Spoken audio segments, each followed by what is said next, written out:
సభకు నమస్కారం. వేదిక మీద ఉన్న పెద్దలు, సభకు అధ్యక్షత వహించినటువంటి రూప్ కుమార్ డబ్బీకార్ గారు,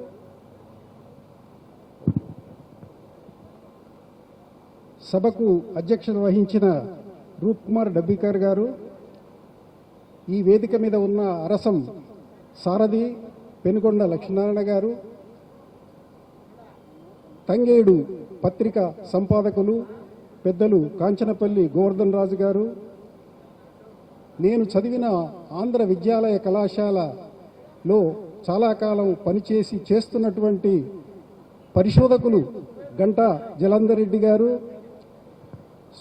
ఎన్ని ప్రభుత్వ పరంగా ఎన్ని ఉన్నత పదవుల్లో ఉన్నా కూడా సాహిత్యాన్ని వదిలిపెట్టని, సాహితీ రంగాన్ని నిరంతరం ఒక దృష్టి పెట్టి దానిలో ఎన్నో రచనలు చేస్తున్నటువంటి ఏనుగు నరసింహారెడ్డి గారు. ఈ సభ సమన్వయకర్త నా మిత్రులు ప్రమోద్ అవంచ గారు. అందరికీ నమస్కారం. ఈరోజు కార్యక్రమము గులాబీల మల్లారెడ్డి గారిది. పోయి ఈ బుక్ ఫేర్లో పెట్టడం వల్ల కొంచెం ఏంటంటే ఇది పుస్తక కవర్ పేజీ చూడాల్సిన అటువంటి ఒక వేదిక మాత్రమే. ఇక్కడ పుస్తకం పేజీలు విప్పే అవకాశం చాలా తక్కువ. ఈ వేదిక కూడా ఎట్లా ఉందంటే కొంచెం బయట నుంచి వచ్చి పోయే వాళ్ళ యొక్క హడావుడు ఎక్కువ ఉంది. అయినా కూడా ఇంతమంది సాహితీ ప్రియులు ఇక్కడికి వచ్చినారు. అందరికీ నమస్కారం. మల్లారెడ్డి గారు మాకు చాలా చిరపరిచితులు.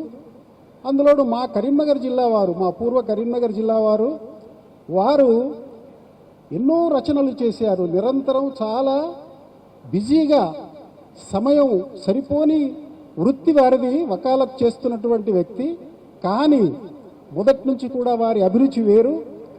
వకాలత్ అనేది ఒక వృత్తి మాత్రమే, కానీ వారు రాజకీయంగా చాలా రాజకీయం అంటే పదవి రాజకీయాల్లోకి రాలేదు.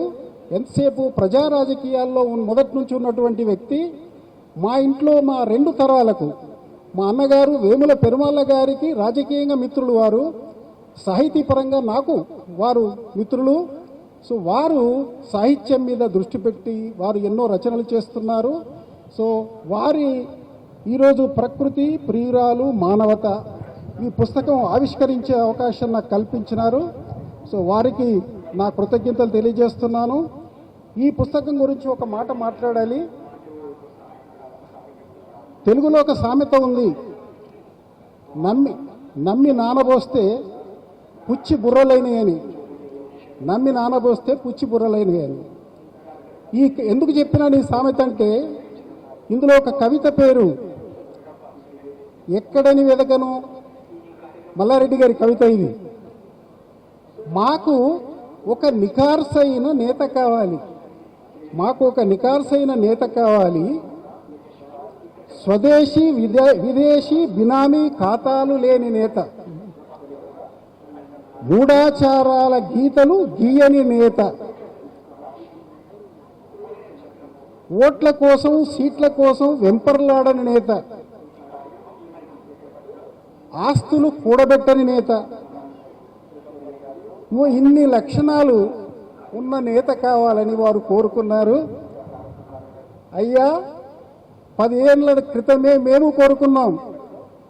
కానీ మేము నానబోసినటువంటి ఆ విత్తనాలన్నీ బుర్రలేని అని ఇవాళ అనిపిస్తుంది. మరి ఇలాంటి నేత ఎక్కడ దొరుకుతాడో మల్లారెడ్డి గారికి నాకు తెలియదు. నేను అందుకే చెప్పాను.